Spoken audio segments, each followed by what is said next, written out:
The another thing that's funny about your debut album is, considering all the world traveling that you ended up doing later, I always found it amusing that the song Long, Long Way from Home, that's a reference to the distance between New York City and Rochester, That's correct. two cities in the same state. So has your perception changed over the years regarding what constitutes a long, long way from home? Well, I thought of it as a long, long way from home because there wasn't enough money to fly. It was a 7.5 hour drive to New York from Rochester. Well, maybe about 6.5 hours, and that felt like a long, long way from home. Not a 50-minute trip from LaGuardia to Rochester. Yeah, on one level it is. And the good thing is the song works no matter if it's, a mile or 10,000 miles. It's funny to me because, knowing what your future was, that you're going to be touring in Asia and Europe and stuff is like, oh man, it's so long from home. It's two cities in the same state. It just seems funny juxtaposed versus your debut versus your future to me. I Um, gotcha. and that's a great song. It was one of the three singles from the debut. The others were Feels Like the First Time and Cold as Ice. You mentioned watching Saturday Night Live and being kind of shocked when they used Cold as Ice in a sketch with John I Belushi. know that was so great. It was Yeah. so great. Was it Belushi they were shooting? I think you had said in the book it was John Belushi. Now, I was in the eighth grade in New York City and I watched Saturday Night Live. I was supposed to be in bed, but the way our house was set up, my parents were two floors above me. So I was always sneaking in to watch that thing. And I remember because I knew first song I heard by you guys was Feels Like the First Time. Cold as Ice was probably second. So when they used it in the sketch, I knew, and it was something about somebody shooting somebody in slow motion. It was kind of weird and surreal, but I definitely remember that sketch and I remember seeing it live, but much different for you guys as the band to go, holy crap, they're using our song on Saturday Night Live. I mean, you must really felt like you arrived. It was fantastic. I think that sketch got a lot of notoriety too. Yeah, when pop culture starts to reference you with the expectation that everyone understands the reference, I mean, that just really validates your impact as a band. Um, Absolutely. Yeah, and speaking of Cold as Ice, that approach of basing a tune on a keyboard figure, rather than a guitar riff, seems to be like a lost art at this point. I think of Dream On by Aerosmith, The Evil Woman by ELO, Year of the Cat by Al Stewart, where the keyboard hook is what sells the song, and you don't really hear that anymore. And Cold as Ice is a classic example of that type of song. But I mean, when the guitar comes in, you know it's in. Oh yeah, everything. But I mean, the thing that everybody recognizes is the dun dun dun dun dun Yes. dun dun ba-dum, ba-dum. Well, that's another thing I was going to say is another thing that impressed me about your band, apart from the quality of the songs and your distinctive voice, the way you incorporated and integrated keyboards into the sound. It always seemed pretty organic. Like a lot of times with a band, the keyboards sound like an element that doesn't really need to be there. But Yes. with you guys, it was really sort of like almost like an equal weight. And clearly, you guys were all very good musicians. And even though you're doing quote unquote pop songs, there was a lot of musical tidbits going on all instruments, which was cool.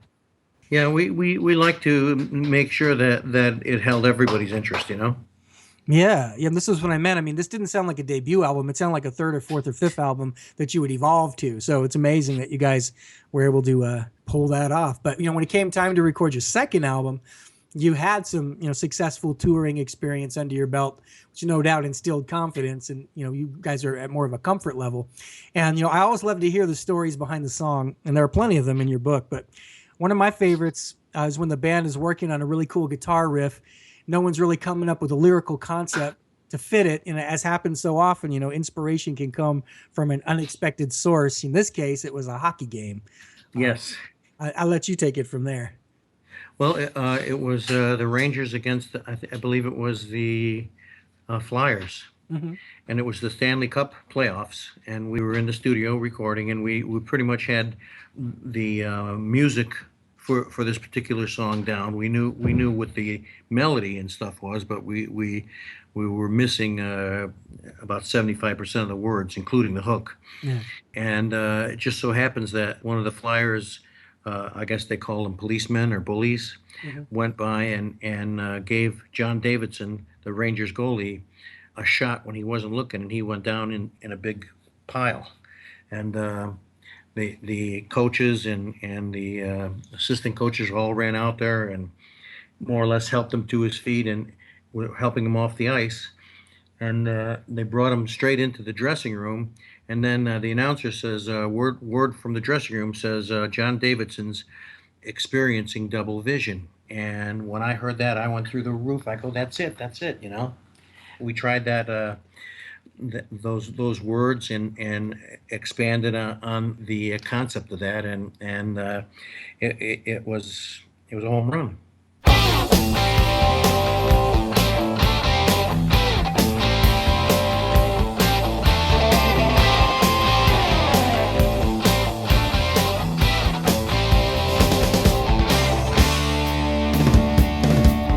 Feeling down and dirty, feeling kinda mean. I've been from one to another extreme. This time I had a good time, ain't got time to wait. I wanna stick around till I can't see straight. Fill my eyes with that double vision. No disguise for that double vision. Ooh, when it gets through to me, it's always new to me. My double vision is the best of me.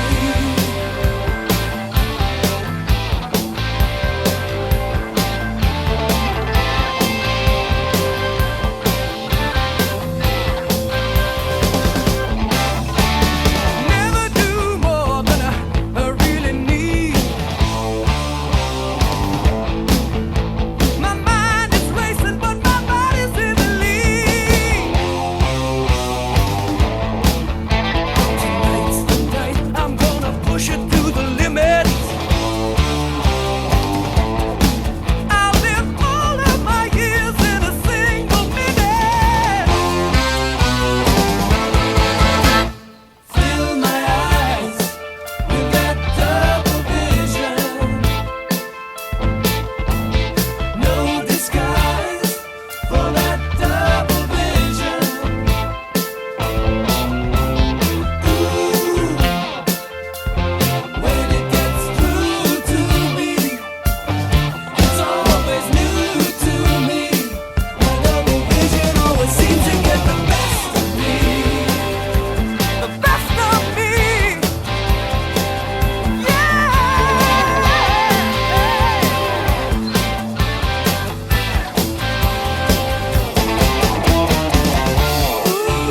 Ooh, double vision. Need double vision.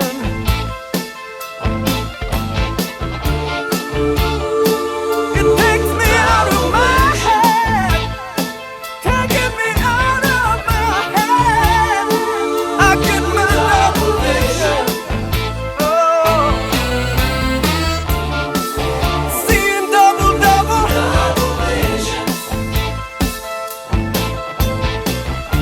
Oh, my double vision.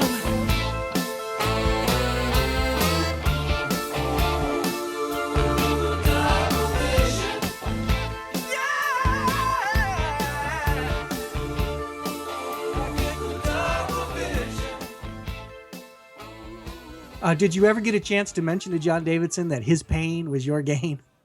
I did. I was a huge Rangers fan, and got to meet John, and he asked me to, up at their training facility, they were having a current Rangers game against Rangers All Stars from the past. So he asked me to come up and be his assistant coach.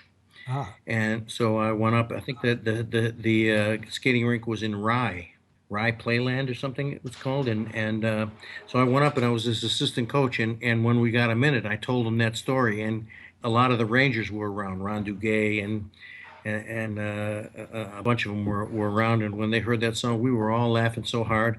And he had a big red-faced smile on for the rest of the night. He like it was his badge that he was wearing. About Yeah. that song. well, yeah. If you're affiliated with a song and it ends up being like a really cool song, because I've got a friend, his name is John Champion. So when that song "We Are the Champions" came out, it became his family's theme song. And then you got that situation in that Office Space movie where the guy's name is Michael Bolton, and then when he's like 20 years old, Michael Bolton, the singer, comes out, and then he's associated with something he doesn't want to be associated with. So it cuts in both directions. But what I always wonder is if you hadn't watched the hockey game, or if the goalie wouldn't have got hurt, what that song would end up being called. I guess we'll never know, because it was just meant to be. I guess you can never look at things that way. It is what it is. And another great story behind the song, there's the one where you guys perform at Cal Jam, and you're scheduled to be the first band of the day, which means taking the stage at like 8 a.m. Not an ideal prospect for a rock vocalist, but a couple hours before you guys go on, Bill Graham says, "Hey, come here, I want to show you something." And you think, oh, he's probably going to talk about the sun rising over the mountains or something, but that wasn't it. Like, what did Bill want to show you? Well, he took us up on stage. The whole area that the concert was completely empty, and it was 3 minutes to 7, and exactly at 7 o'clock, you see people start rushing into the area, the arena area, and they were running to find their spots as close to the stage as they could, Mm-hmm. And that flow of people went on for about 20 minutes before we just walked off the stage. But it was unbelievable to see the influx of people coming through that door like they had just been accepted into heaven, Yeah, and clearly Bill had seen it before. He's like, "Hey, come here, you got to see this." So off in the distance, you have this big empty field. There's the gates, and then this mass of people just comes to. It almost be like open your eyes, close your eyes, open them again, and then there's like however many thousands of people. So that's one of the things that's interesting. And of course, I want to make the point to everybody that your book is just full of these kind of cool stories. But so you guys play your set, which goes very well. You're still a relatively young band, so your repertoire, it really wasn't that extensive. So the crowd keeps wanting encores until you get to a point where you literally have nothing left to play. But you feel obligated to give them one more. You don't want to repeat anything you already played, so you guys decide to, perform a brand new song that you're still working on. Hadn't finished it yet, didn't have a full set of lyrics, but you figure you can probably just bluff your way through it, And so you end your set with this new unfinished song that pretty much brought the house down.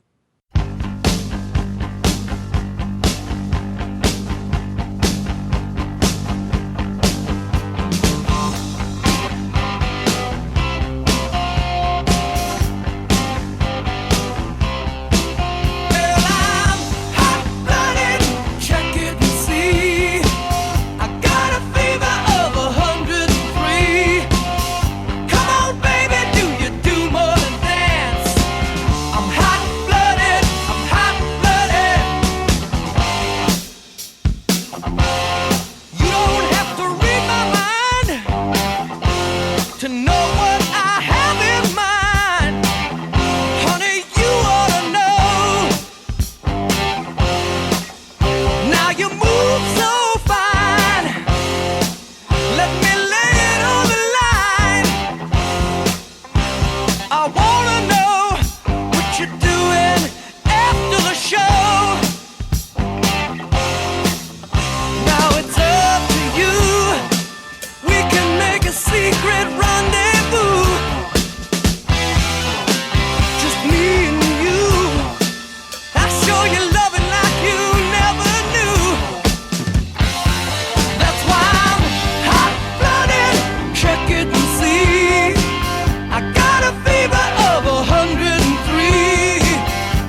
So what was it like to debut a song you hadn't even recorded yet to this huge live audience? Well, we were in a huddle backstage after we came off, and they were giving us an encore, and we were trying to think what in the world we could play. And when we decided on Hot Blooded, I turned to Mick. I said, "The lyrics aren't even finished yet." He said, "Sing the same ones 3 times." You know, the verses. I had one verse done, and so I sang that same verse 3 times, and we finished the song, and that brought the house down. So we weren't going to do another encore, but it was amazing to see a rough unfinished song had something in it already that was infectious to the audience, and that was a precursor to a little knock on the head that we had a hot single there. Oh yeah, and what a way to find out sort of organically and spontaneously. And again, another gutsy move is like, this wasn't 100 people at the country bar. This was like, thousands of people ready for a full day of music. Like, yeah. And then not only do you guys have the guts to go do it, but it like just goes down so well. It's just one of those things you can't script. It's one of those things that just happens. Somewhere there's a recording of that I've heard, and it's funny to hear me sing that same verse 3 times, but you hear behind me the crowd shouting and stuff, and it was it worked. Yeah, I wonder if Les Nessman was there that day.